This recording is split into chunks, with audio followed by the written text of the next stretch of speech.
जैसे भी करते हो, साम दाम दंड भेद, अपने पति को अपने तरफ खींचना या फिर एडजस्ट हो जाना, अपने पति के जो सरकमस्टेंसेस है उसमें एडजस्ट हो जाना, ये तो आपका काम हो गया। ये लाइफ का प्रोजेक्ट हो गया।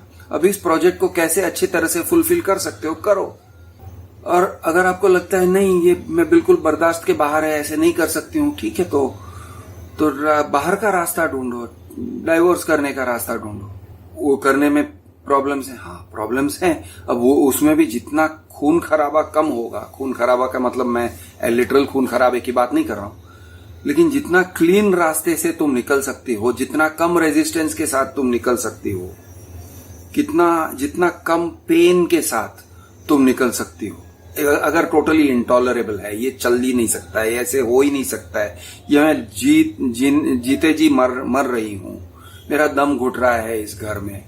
फर्स्ट ऑफ ऑल ड्रामा को छोड़ के सोचो, ड्रामेबाजी को छोड़कर सोचो एक बार, क्या सचमुच इतना बुरा है, या अपने ड्रामेबाजी के अंदर तुम सिचुएशन को और भी बुरा समझ रही हो, जो जितना बुरा नहीं है उससे ज्यादा बुरा दिमाग में बना लिया है। अगर ऐसा है तो भाई अपनी मानसिकता को कंट्रोल करो, अपनी साइकोलॉजी को कंट्रोल करो।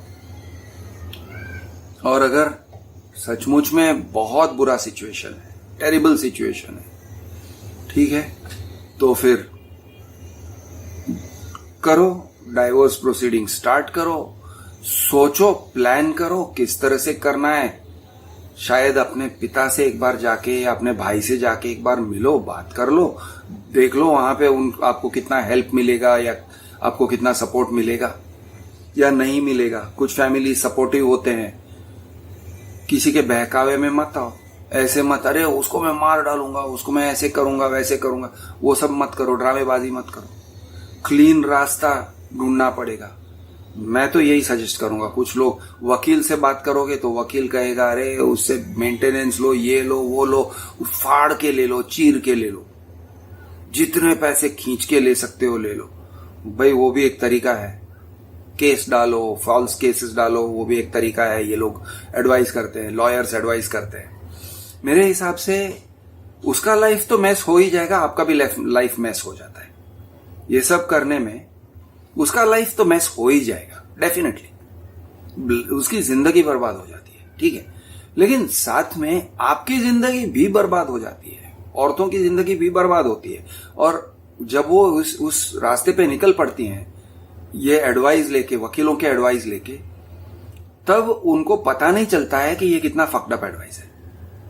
तब उनको पता नहीं चलता है, तब उनको लगता है कि नहीं नहीं ठीक है, मेरे पास 10 लाख 15 लाख 20 लाख 50 लाख अगर मिल जाएगा। वकील इस तरह के लालच भी देते हैं, तुम लड़ो बेटा, हम हैं तेरे साथ, तुम झूठ बोलो, तुम बोलो कि उसने मुझे पीटा, तुम बोलो उसने डाउरी हैरेसमेंट किया, ये सब काम करवा देते हैं। उसके बाद क्योंकि सामने वाला चुप तो नहीं बैठेगा, कुछ तो करेगा, अपने बचाव में करेगा। अब जो भी वो बचाव में करता है वो बेसिकली ड्रैग आउट होने वाला है। जो काम तुम्हारा डाइवोर्स होके 2 साल में खत्म हो जाना चाहिए, उसको 15 साल लगेंगे, 20 साल लगेंगे, तब तक तुम भी मूव ऑन नहीं कर सकती हो, वो भी मूव ऑन नहीं कर सकता है। और अब वो बैर रखेगा, वो कहेगा ये बंदी ने मेरी लाइफ बर्बाद कर दी, अब मैं देखता हूं कि वो खुशी से कैसे रह सकती है। कोर्ट से ऑर्डर मिलता है, वो कोर्ट ऑर्डर का पालन नहीं करता है। 2-2 3-3 साल तक आप लड़ते रहोगे कोर्ट के ऑर्डर का पालन करवाने के लिए। झक मार के 3 या 5 साल या 10 साल के बाद वो कोर्ट ऑर्डर का पालन करेगा। कोर्ट्स भी बड़े ठंडे हैं, वो उतने आपके तरफ ये नहीं है, सिंपैथेटिक नहीं है। कोर्ट ऑर्डर करेगा कि चलो भाई इसको 30,000 मेंटेनेंस दे दो महीने का, नहीं देता है वो नहीं देता है, देता ही नहीं है। जाओ लड़ो, तुम्हारे भाई तो तुमको सपोर्ट कर रहे हैं ना, जाओ बैठो, तुम्हारे भाई के गोद में बैठो और लड़ो, जाओ जितना लड़ना है लड़ो और देखो क्या होता है। चाइल्ड सपोर्ट नहीं देते, जाओ कर लो। तो ये टाइप का सिचुएशन होता है, नहीं दोनों साइड बिटर हो जाते हैं। तो इससे बेहतर है, अगर तुम्हें निकलना ही है, निकलने का ही एक रास्ता है, और ये भी मैं कहता हूं ये कैलकुलेशन जो करना होता है, सोच समझ के सुलझे हुए इंसान के साथ बैठ के डिसाइड करना होता है। ये लाइटली मत कर डालो, नहीं नहीं मैं जी नहीं सकती हूं, ऐसे नहीं जी सकती हूं, इसके साथ मैं नहीं जी, लाइटली मत करो, बिकॉज ये बहुत गंदा फकअप होने वाला है, तुम्हारा लाइफ बहुत खराब होने वाला है। Same thing for guys, same thing for guys.